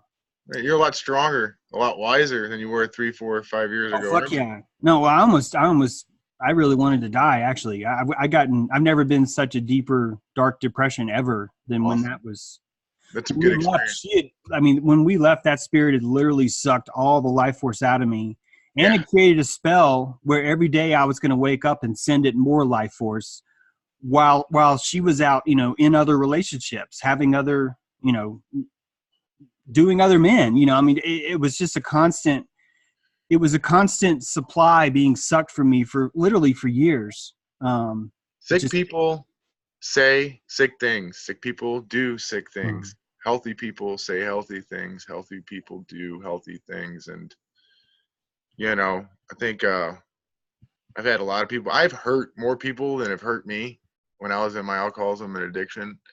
It took many years really understanding myself and that separation. So I still will own that they were, those were my thoughts. That's who I was. I really identified with all that, and that Dr. Jekyll, Mr. Hyde, dude, you want to talk about, yes, that was me. I was your wife. You know, I could look back now and I go, okay, that's not me anymore, but I don't disown it. You know, there was nothing my wife or anybody else could have done for me. Really. Yeah. What it really took was another alcoholic, a man who really he knew himself well enough. I'm going to say my mentor wouldn't go as far as we would say that he knew he was talking to an entity versus the actual person, but because of his experiences and the work that he did, he could claim authority. And that's what they did. It took authority in my life when I couldn't, and then they gave it back to me. But there's nothing anybody could have done for me except for a guy like that. You know, my mentor had to have he had 16 years of recovery, really, before I met him, of experience of working with addicts and doing this thing. He was the guy who got through to me, you know. So fellowship has a lot to do with it. It took a lot of people, a lot of work, and my own work. So, I mean, what could you have done, you know? Well, if it wasn't for that, I wouldn't have written my book. I wouldn't. There you go. I mean, seriously, there's no way I would have written. I wouldn't have seen it. It was when she decided to tell everybody I was beating her. That was when I really noticed about mind control, because I noticed that everyone was just believing her. It was just because there's so much blind empathy around, and because charisma is such a powerful tool that it became impossible to not want to believe her. I mean, she's a woman, first of all, and so there's already a dynamic there. But it would be so awkward for someone to even doubt her story. And that's really what put me in the darkest depression. Although she hurt, don't get me wrong, it was the way the community responded. Like the community was enabling us never to see, like it was enabling the disease more because of the blind empathy, because of the mind control, because of the way it was working out. I mean, I would be as calm as I could and explain, hey, are you willing to be the conduit for a conversation between me and my wife now? And people would literally say, no, I don't think that's a good idea. And it's like, okay, so you're gonna call me a wife beater, but you're also not going to engage with me at all about anything that's happened between us. You know, you don't want to listen to me. You don't want to hear my side. You don't want to convey a message. That's traumatic. When people don't believe your truth, it takes everything out of you. I had to chop all of my connections. It was the only way I could survive. Well done. I had to literally just every single person in this town that I live in, I've just had to go, none of these people are my friend, and it fucking sucks. And that's when that's really what woke me up, is I noticed all these people they look beautiful. They have smiles on their face. They pretend like they're nice all the time. And I'm not saying they're not nice, but honestly, they're just led by this blind empathy, by what is in fashion right now. So I can still go home and deal with my own demons, because I don't want to invest too much into this. It was all about, well, if I'm going to side with you, it's going to cost me a lot socially. Or if I'm going to side with you, it's going to be awkward. Prana economy. That's good stuff. Yeah, exactly. Exactly. The prana economy was too expensive for anyone to go, maybe James is telling the truth. Like, none of those people could do that. But I also learned that that's kind of how her demon was finding people to be friends with that she could control that way. So these weren't even really my friends. I mean, obviously, because if they were, they wouldn't have done that. So the work that you're doing, the things that you're putting out there, I mean, this is new stuff. This is a new approach for a lot of us, even me, with all my experience. And, if I could see you going anywhere with this, and me too, because you're adding new tools, new ways to look at it, I'm going to grow from this. I'm going to be able, because even I don't want to go back. It's expensive. It takes a lot. I got 3 children. I've got a career now. I've got to pay the bills.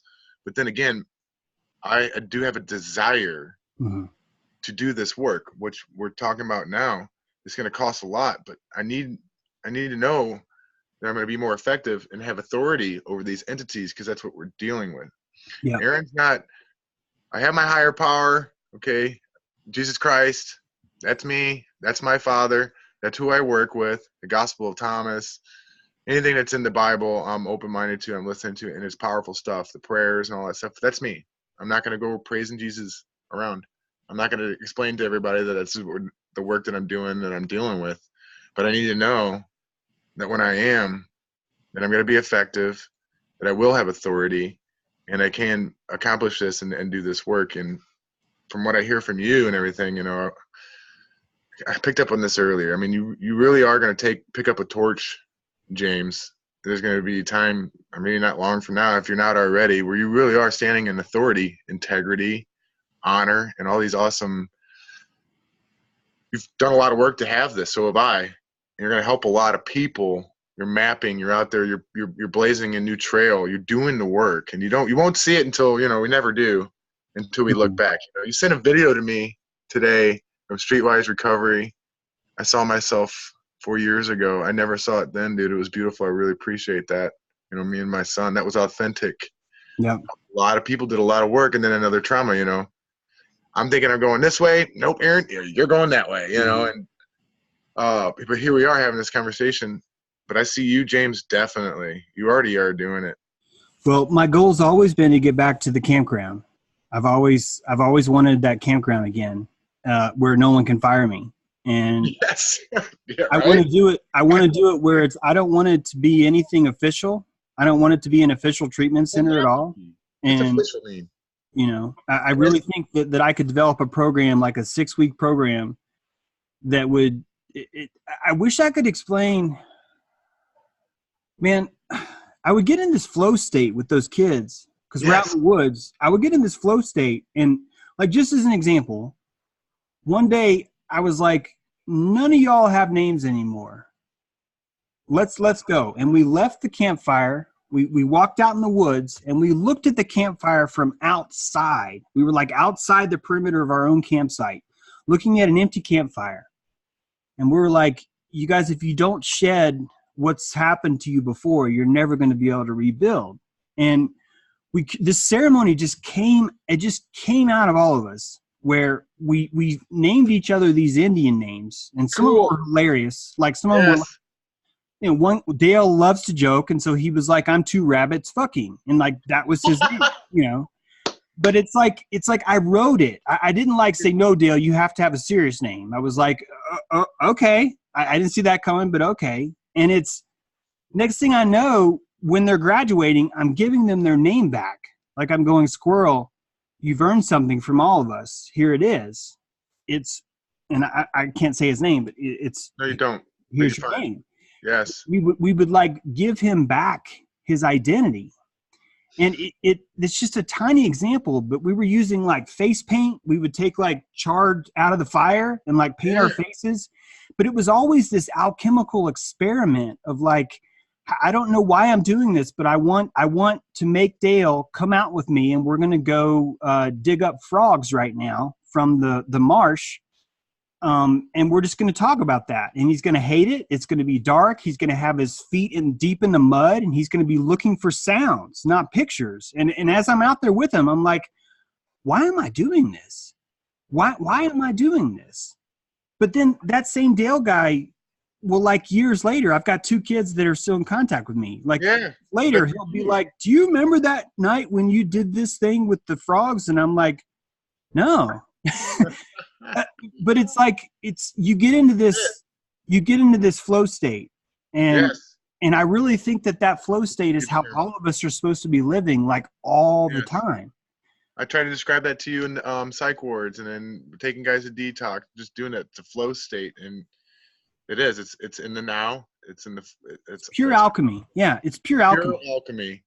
And I think you're picking up on what someone needs because you want to help. You just have a natural desire to want to be effective and want to be constructive, and your intuition starts popping out, and you're like, "Try this, try this, try this."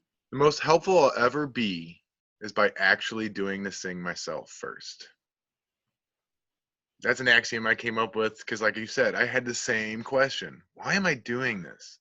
Hell, people were asking me, "Why are you doing this, Aaron? Why do you go to such great lengths to do all this? Why would you even bother?" So, yeah. But you know what? We're talking about these individuals. you know, you're literally talking about me as I'm a 16, 15, 14-year-old boy in a boys' home. I wish I would have been a place with a guy like you. Oh my God, I just said it. I wish.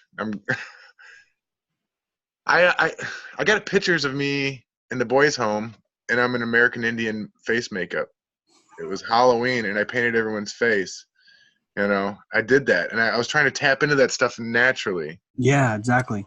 The archetype is so important, and I was naturally, organically doing it. I took on the name Exabiche from a film called Dead Man.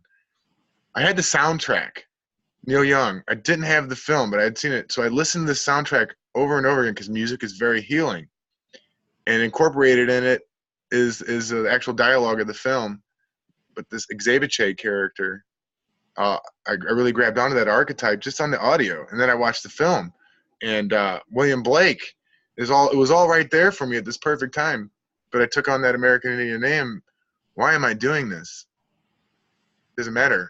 Flow state, I was doing it, and the benefit I got out of it. So many years later, I hear this James True guy talk about archetypes, you know, because I'm still trying to figure out what was going on there, why it was so effective. You know, I had enough confidence in myself to at least go with it, not worry about what everyone else was thinking. So, yeah, I made that attempt as a teenager. Good job, dude. Good job. There was no books written about this stuff, really. Well, and how many times do books actually just really fuck us up? I can't tell you how many times someone said to me in my past, well, I'm shutting you down because you haven't read enough. Like, I don't really care what you're going to say because you need to be reading more. No one should know. No one your age should know anything. So stop pretending like you know something. Stop bringing things to the fire, basically.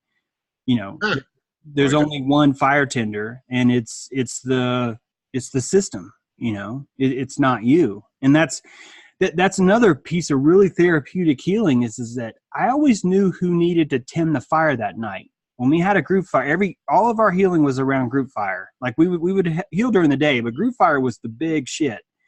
Yeah. I always knew who to assign like fire tender that night. Sometimes it was 2 kids, but that was such an honor to hold that because the kid's like, oh, I'm going to build the fire for us tonight. I'm going to keep it lit. I'm going to keep it going all night. Even that is just such a freaking powerful archetype to type into. And to watch an 11-year-old build a bonfire is so powerful. Like to watch someone that little be able to make a fire that big and to see that kind of pride as he's poking it through the night, you know, and making sure everything's okay. I'm going to build a fire with my son tonight. And yeah, it's inspiring, dude. So you're not going to find that in the book. Nobody's going to go, you know, with a badge or a code or any uniform or any title is going to tell you really officially that's what you should be doing. Yep. Some people will, but they're not going to off the books, you know. That's God bless you, James. God bless you too, man. God bless you too. So I need to build a recovery house in Jefferson County. I don't know if I should have said the county I live in. Everyone's got Jefferson County, but there isn't one here. We're like the #1 meth capital. So I've made many attempts, and it seems like, you know, I'm not going to say I wish. I've learned so much from them, right? So I think we have the same desire. I just want to build this place, open it, and how am I going to do it? You just do it. You know, move forward. You've got a camp spot. We just inspire each other. I hope I inspire you to get this. Man, do it. If you need help, give me a call. I need someone to talk to. I'll come visit. I'd love to. Yeah. I've been working on it. I mean, I've wanted this my whole life. I've never not wanted this. But I've always been encountered in, I tried software. I've tried to make money through my life so I could, you know, if I make enough money, I can buy a campground. And isn't that weird? That's limiting me. I don't know why I'm having a problem with this. And I'm not accepting money from the government. Aaron ain't getting fired this time. You know? That's kind of why, if anything gets me down, it's that. It's like when I'm going through the truth movement, I'm watching people like get mad at me because I'm not supporting the narrative that there's a secret white knight that's here to save us. And meanwhile, the people that are supporting that, they're pre-selling books for like $250,000. And I'm looking at that going, there's my campground right there. Like I could, if I was that dude, I would have a campground right now. And they're not buying campgrounds with this money. They're not buying campgrounds with the money. No, they're not. They're buying. One guy bought a billboard in Times Square. Really? He took the down payment that could have gone into this alternative college campground thing and bought a fucking billboard in Times Square. And the billboard was like, QAnon's great. Yay, team. And it's like, that was his punch back at the machine, was to literally go up to the machine and give it all of its money and say, yeah, I would like to purchase some advertising from you, please. You know how many people I put into detox right off the street in the way that without making soap and candles? It's the most effective I've ever been. And once that they saw how effective that was, and I almost bought into it. Everybody, they started coming in. They're like, "Oh, this is great. We support you." Not like the people who've been supporting you organically from the beginning. All those other people start coming. People that do fundraisers and stuff like that. I almost fell for it. They almost got me. It was very alluring, and you know, the only reason it closed was because of the passing of my friend Matthew. And but I helped more people just from making soap and candles in my basement, which I still have it. Then, you know, it was independent. So maybe there's something there for you. Well, the dragons that I've made, you know, I've made like 6 dragons around like South America and America. Every time I build one of those dragons, people that need help come. Like kids I've never met before, usually in their 20s. Yeah. Come, and for 2 weeks we're building this dragon. Like I've already seen the therapeutic program at work, but we're taking that dragon to a festival, and that festival is covered in psychedelic drugs.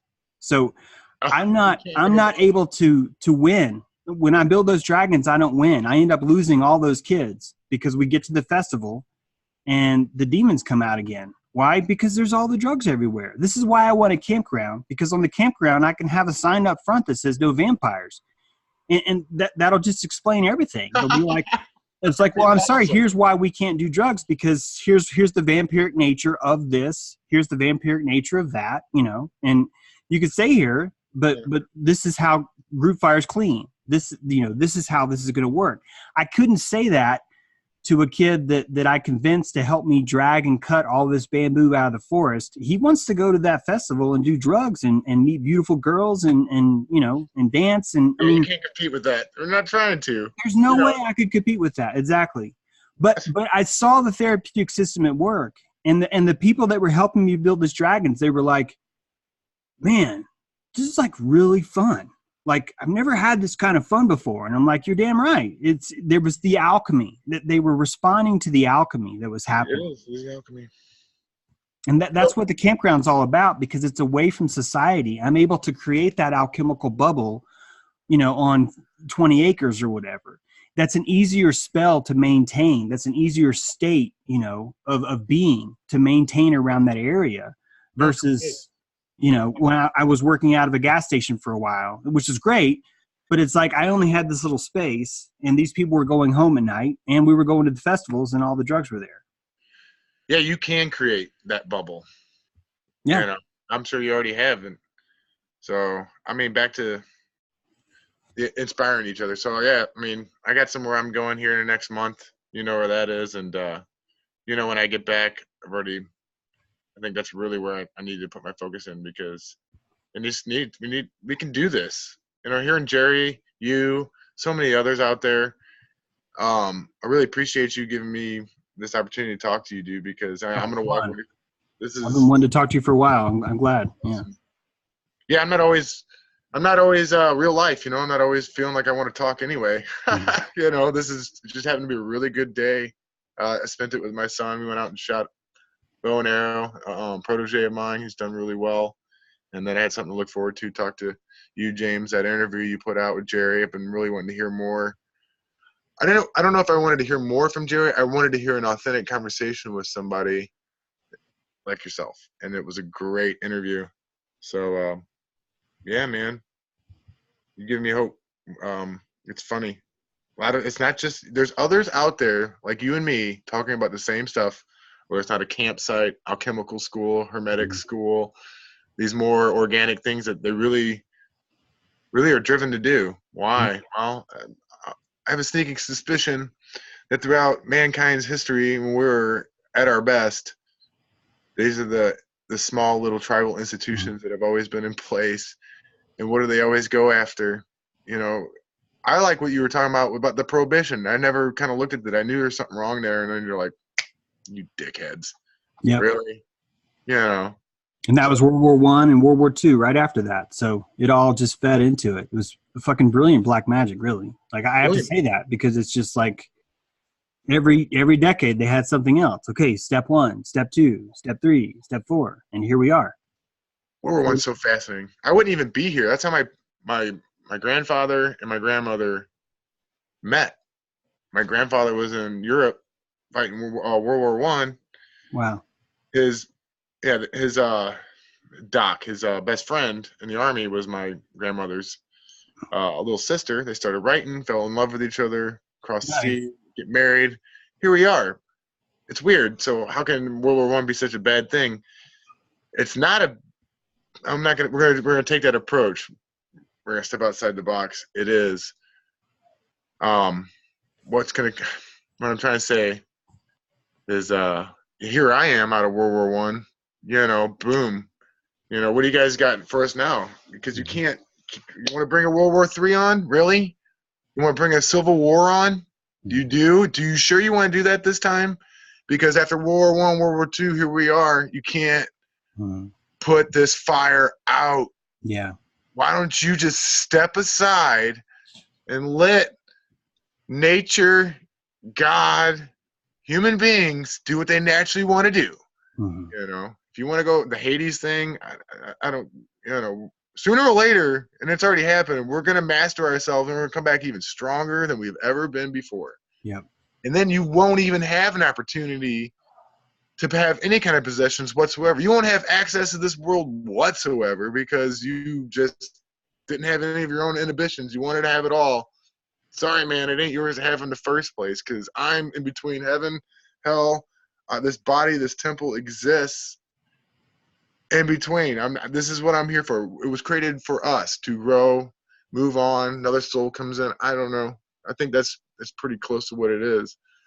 You know, we're aware of the alchemy. We're aware of all that stuff.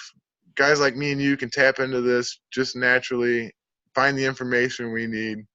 You know, I just went on a little rant. Sorry. No, it's. I agree with everything you're saying, and I don't think that this world is necessarily. If you start to look at it like the spirit world stuff, death doesn't become this tragedy anymore. It's not. It becomes something totally different, and that's.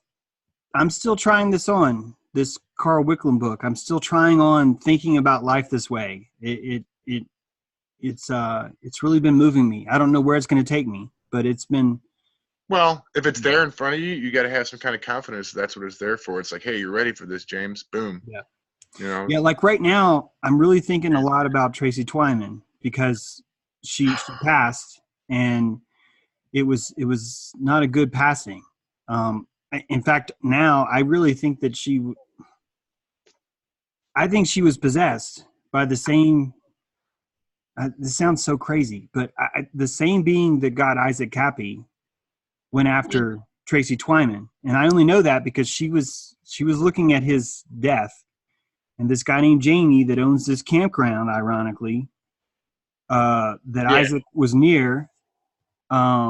Tracy found out, and right after Isaac jumps to his death, Tracy goes too. And I since I've been thinking about this, I am picturing in my head, this sounds so crazy, but I'm picturing in my head, Tracy could be like around here right now, wanting people to know, this is not how I died.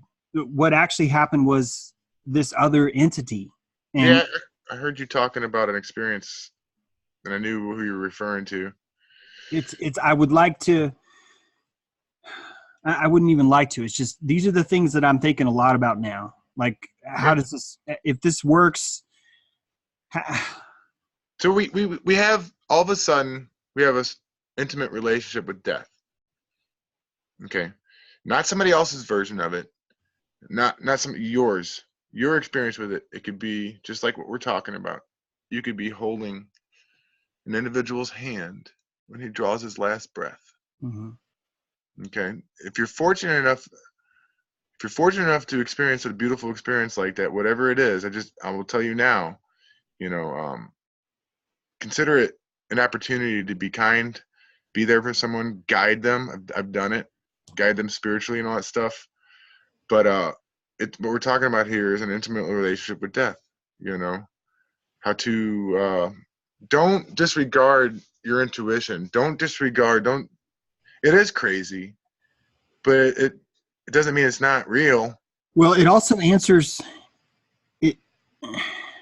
Before I thought about this, I would have 12 jars on the shelf, and 8 of them I could explain through multiple personalities, but I have to explain how all these personalities are traumatized first to insert them, and it never's really made a lot of sense.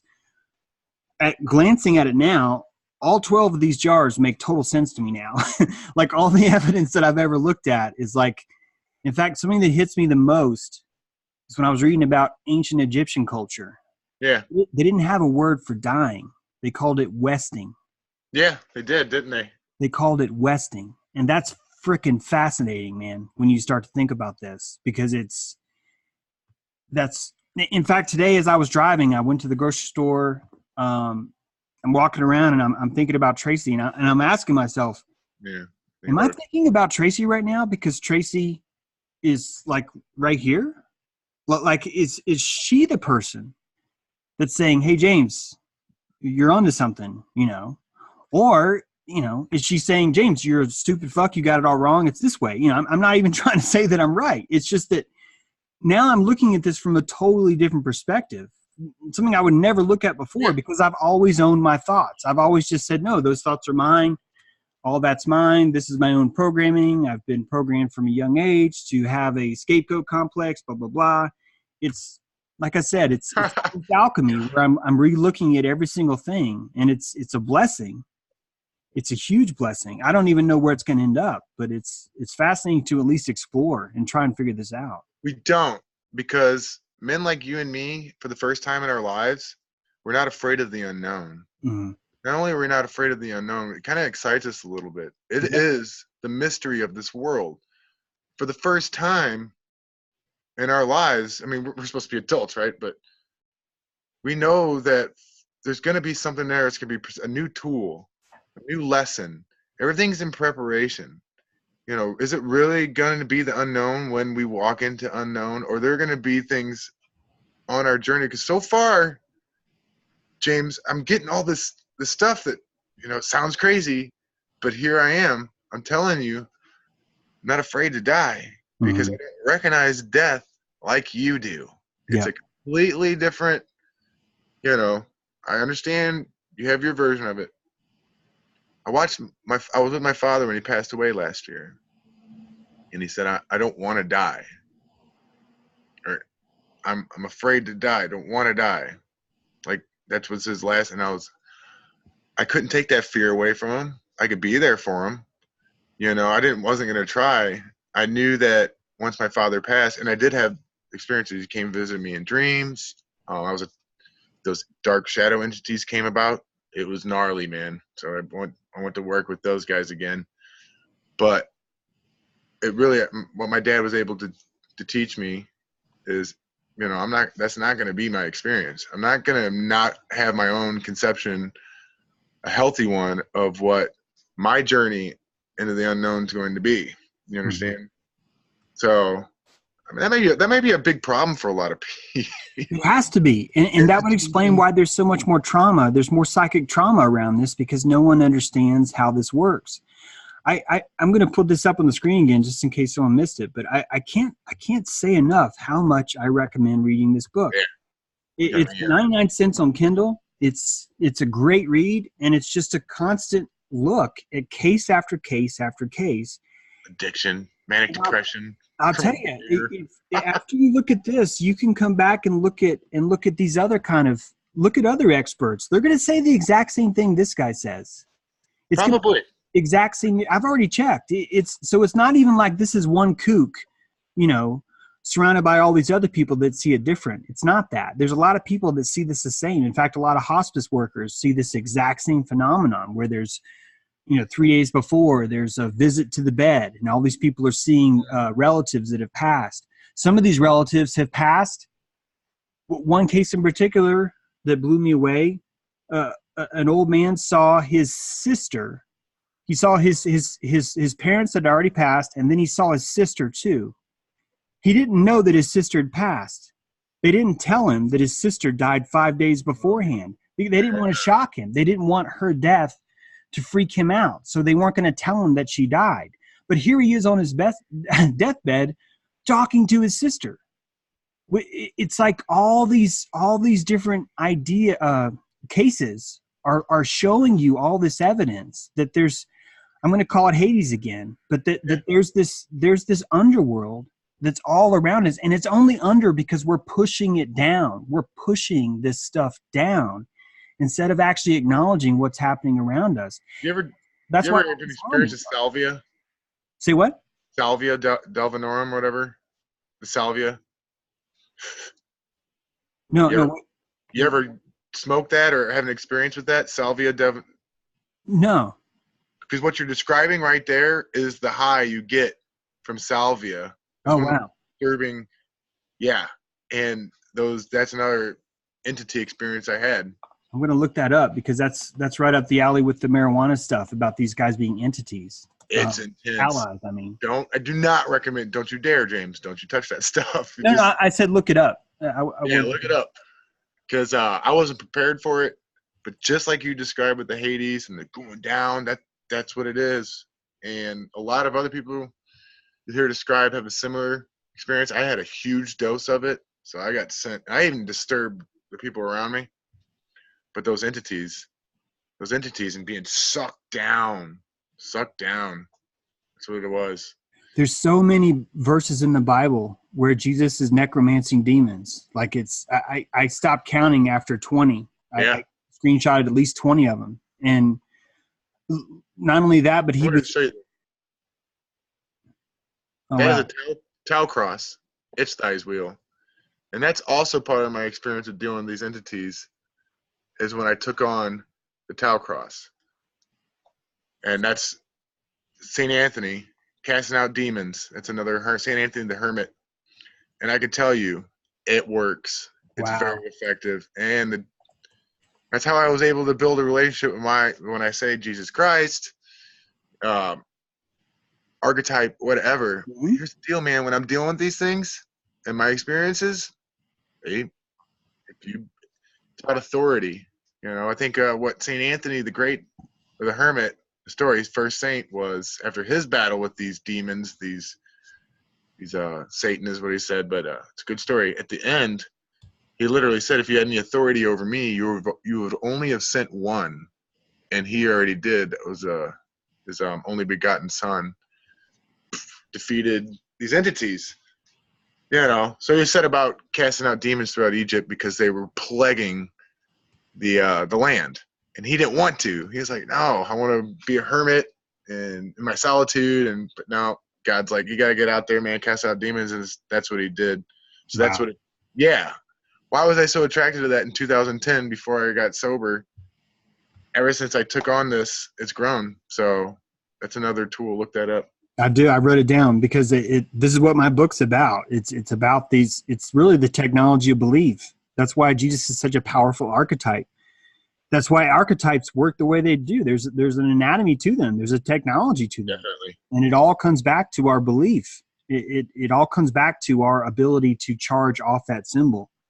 I think a lot of it has to do with the serotonin also. We're secreting serotonin, and when we get into this archetypal state, we're switching, and melatonin's starting to come in, and then that's where the archetype's going to really emerge, because it's this dream state. That's what melatonin does. It regulates your dreams. So you're literally having this secretion in your pineal gland, secreting the adrenaline of consciousness. Milk and honey. Exactly. And it's the symbolism is so powerful. I was blown away the other day because Exodus 33.3, three threes, Yeah. Exodus 33.3 is that verse, the land of milk and honey. Yeah. That's what makes me think about the third temple. The 333 is the third temple. All these bad guys are trying to recreate the third temple in Israel, when the whole time the third temple's right here. It's right here. That's the third temple. And that's why I have so much new hope right now for what's happening around the world about this great awakening, because it's the ability to transmute this idea. Instead of it being a new world order, it's the third temple is inside of us. It turns into this consciousness thing. And meanwhile, all these people are covering their foreheads, through the Bindu and stuff. And what does that do? Even the ashes, the Palm Sunday, it's darkening your pineal, which is releasing more melatonin. It's just, it's what's the fascinating. chemical you said is released after death by the pineal gland? I think you were talking melatonin or metatonin. It's melatonin. Metatonin is like melatonin times 10. It's like the adrenaline of consciousness. Can that be made synthetically? Well, DMT is supposed to be, Right. DMT is a synthetic version of that. But apparently when you die, and that's why it's so deep in your skull, if you think about it, it's like an emergency ripcord. Yeah, I like how you described that. It was very good. Where that adrenaline kicks in, you secrete it. As soon as you secrete it, all these chemicals start to eat it. They don't want it. They don't want it to be there, but it secretes it fast enough where your consciousness is able to elevate like times 1,000. And that's where you have these Christ consciousness or all these other states that people describe, where someone is. It's epiphany. It's the feeling of epiphany. That same feeling is really just a secretion inside your chrism, inside your sacred third temple. But we're trying to paint that as no, the third temple's out here, and it's through shame, or it's through Judgment Day, or it's through whatever else. Why is that so hard sell to people? I mean, if I were to take that information and have the ability to teach that into your public school today, for this 1 year I have what we're talking about, the human body is a temple class. Yeah. What do you think? Would it be a hard sell to kids? No. But after you're about the age of 18 and you're bought in and all that stuff, no one's accepting it, but it's right there. It's so obvious. It's so freaking obvious. That's why it's a systematic attack on your ego. It's a systematic attack on salvation, on selling you salvation. Like, you're born into evil, you're born broken, you're born into sin, you're born stupid. You need to check your ego, brah. Your ego's getting way out of hand. You need to realize you're not an expert. It's just a constant barrage of almost exactly like the voices that used to be in my head. Yeah, I had those voices too. In fact, but think about what happens when you're a baby, man. The first thing they do, they pull your dick out and chop the end of it off. I don't want to go there. I know that one I can't change, so that's upsetting. I don't. But I mean, think about the trauma that goes through your mind when your mom doesn't even understand what's happening. So it's not like she's saying, "I'm sorry this happened to you." This is the exact dissonance that would lead you to believe that your body's not a temple, because you've been told your body's dirty. That's messed up. I mean, so it makes sense though. Like, this is how you would geld a wild stallion. How would you do that? You would want to traumatize that stallion in such a way where his juice would not flow. Now the stallion's juice is going to be in his balls. Our juice is going to be right up here. They have to geld us psychologically. It's the only way to keep us on the ranch. Otherwise, we're all going to be like, I want to start an alchemical campground and I'm not going to pay taxes anymore. Like, that's what we'd be living right now if they weren't gelding us all the time. This is why they don't want you believing in the ether. This is why they don't want you believing in the underworld or whatever else it is. They want you to think this is what it's all about and nothing else. So can we agree on one thing though? So I inherently had this stuff in me. I wasn't buying it. I have 7th grade education. I wasn't buying it in public school. I couldn't do a day in science class, and I wasn't stupid. I just felt empty when they're talking about everything being billions and billions of miles away. And I always held on to the shaming and not being part of the group and all that stuff. You know what I mean? Like the system. Oh, of course. This is a warrior trait. It happens to a lot of us. I don't know why. Somehow I made it. You made it. And we held on. And I don't think that they can hold on much longer. The narrative cannot. No. That's why. That's why. It's This is why also you not. see what's happening now. This is why you see what's happening now. This is why they're Yeah, arresting Epstein. They are losing focus. People don't believe in NASA anymore, Aaron. People I see right know. through We're already. Apollo 11. Don't you see? That's a huge sign that this isn't, the gelding program is failing. This is why they're upping the ante by involving, think about it. Now they've got a pedophile billionaire uh, attached to the CIA, charge of kings and queens, with a cross-dressing president, with a giant drug trade, doing satanic ritual sacrifice in That's good. Hollywood, while That's George good. Clooney's giving them a blowjob. Yeah.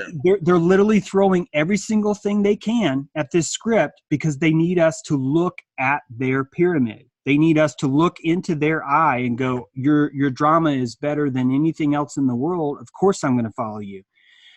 The Great Awakening is going to be really the great turning away. It's on the turning away because it's more this is why campfire is such a perfect archetype, because you can only have at most maybe 100 people around a campfire. Yeah. The second you have more than that, it's time to build another campfire somewhere else. This is the essence of decentralization. And the second someone tries to get in the middle of the campfire and go, oh, I'm in charge of this campfire, they're going to get their ass burned. They're going to burn in the fire. This is why it's such a perfect symbol for us to No, it build is a perfect symbol. a new world around, is this idea of a campfire, because it's decentralized. It's not this fucking pyramid that's been ruling us for so long. So yeah, I mean, I don't know. I reached out to you because of the Jerry stuff, and I think that's key as well. So now we're differentiating. We're having that separation. These thoughts aren't mine. The TV, those thoughts aren't mine. You know, everybody's running around going, oh, "I know what's going on. I heard it on TV." Yeah. But did you have any of your own observations you want to share with me? Is there anything going on? Like maybe, what they're saying on TV doesn't match up with my daily life. I'm at work. It seems like my day starts off, everything's going wrong, and here I am. This is actually my day. I'm just making things work, but yet I turn on the TV, and it's like this flawless drama of things that it doesn't match up. But no one's going, you know what? Those aren't my thoughts. Those aren't my ideas. That's not an original thought. I'm not, it's scary. What unplugs everybody? Will it be the TV being turned off? Will it come organically like some of us? It'll be the charisma that people see off of you and me. Charisma is just the essence of understanding. In fact, someone said that the other day. It was one of the ghosts. One of the ghosts in Carl Wickland's book said, when you go to the spirit world, you're going to see imagine a field of flowers. Every flower is beautiful in its own way. Every flower has its own unique smell. Some flowers are going to appeal to you more, and it's only because they just understand more. Everything that you see as beauty is really just understanding. People see understanding inside of people. They do. They sense that someone understands something, especially when it's something they need. It's like pollen, They sense that pollen like a bumblebee. And that's why the more of us, this is why I want to start an alchemical camp. That, notice, it's not a commune. My campground's a 6-week camp. It's like, get your ass out. You need to get your ass out and go start your own campfire, because that's how this charisma becomes contagious. That's how this understanding becomes contagious. And once you hit, what is that threshold, like 6%, it's over. Because it is about 6%, isn't it? Yeah, especially when you're dealing with waking people versus zombies, because a zombie's not going to be able to hold the attention so long. Someone who's fully awake it's going to be more attractive. Someone's going to want that vitality. It's an addiction. It is addiction. I hold the concept that not everybody walks this earth is even like spiritual. They might just be for these entities, these whatever. I don't know what embodies them, but it's not actual real spirit. So I don't know what the percentage of it is, but it's enough to have given the power that these people have inauthentically, like not, it's that much. but then that's why 6% makes sense to me. There really may only be about 20% of us who actually are capable of waking up ever, Yeah. because Oh, I agree. Yeah, because just like there are talented necromancers that can wake people up, it means that there has to be talented necromancers that can keep people asleep, Yep. and can actually create a bloodline train set. In other words, this bloodline, no matter how many kids they have, is going to be the perfect avenue for these elite demons that have been controlling this bloodline for a long time. That's another thing. That's another turning point. When you look at those people, that's not a human being. I don't know what it is. That's how it starts, but that's not what humans do. There's too much going on for any one of these people to comprehend all that at one time. There's something else there. I don't know if it's a computer. I don't know if it's a bunch of demons. All man. There's no way, because we all in our real lives, you can't know thousands and thousands of people. You just can't. You could probably keep 12 people in your life really that you know and have a really strong relationship, and that takes a lot of work. But somehow you're trying to tell me that President Trump or President Obama or any of these people know really what's going on. They act like they do. The things that they accomplish would say that they kind of do, and I would say that they do, but because they're not, there's something else inside of them. There's something else. It's no different than a thoroughbred horse that wins the Preakness or the Kentucky Derby. It's that horse. It's not like you're going to find that horse out in the wild and he's going to be able to outrun anyone. It's like the second he's in the wild, he's going to be like, "Oh my God, there's a stick! Oh, that stick is scary!" Like it's not a real live horse, even though it's the fastest horse around. It's not a living creature. It's an instrument. It's an instrument that, I mean, it's, it's the guys, people shave its balls every morning. They wax its hooves with car wax. It's not a real living creature. It's something totally different, It's a vessel. It's a demon vessel that gets bred. The same way that we like Cocker Spaniels over Chows, for example. It's really no different. The exact same things are happening, just up and down the ladder. So I think, and another thing is, man, that TV has caused so much destruction just in our minds. We watch so much. I don't care if it's violence or whatever. Everybody's got this TV mindset of how things are, and they're not out in real life the way things are. Real life, I'm going to actually end this here with you soon. And my day is going to be real. It's not going to be fairy tale, whatever. And it's, a lot of things are going to go wrong or not as planned. And I don't know,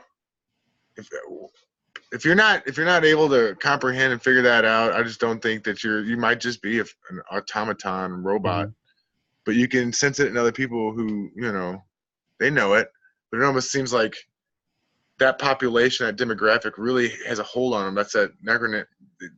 Well, if they're acting that way, and they do it so well, some people, you just like, how the hell do you get through the day and able to accomplish all that stuff? There's something not right. When I was a child, I used to think this is the best way I could. I still remember this clearly. For a long time, I couldn't figure out why people were treating the way that they treated each other.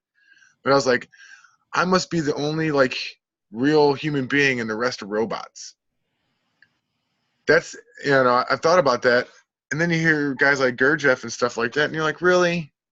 This guy's a revered spiritual leader, and this is what he's got to tell you, is that the rest of the world is potentially automaton NPCs, really? Or tulpas?